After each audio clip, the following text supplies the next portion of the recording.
মানিকগঞ্জ শহরের প্রবেশদ্বার bus stand এলাকায় গোলচত্বর পুনর্নির্মাণের দাবিতে মানববন্ধন অনুষ্ঠিত হয়েছে।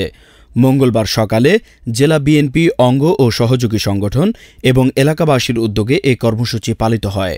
মানববন্ধনে বক্তারা বলেন, গোলচত্বর অপসারণ করে সড়ক বিভাজন নির্মাণ করায় যানজট বেড়েছে, জনদুর্ভোগ চরমে উঠেছে, ব্যবসা বাণিজ্যে মন্দাভাব দেখা দিয়েছে, বিশেষ করে শিশু ও বৃদ্ধদের চলাচল কঠিন হয়ে পড়েছে।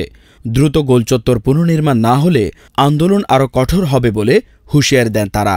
প্রায় 2 ঘণ্টা এ মানববন্ধনে জেলা বিএনপির আহ্বায়ক কমিটির সদস্য গোলাম আবেদিন কায়সার সভাপতিত্ব করেন।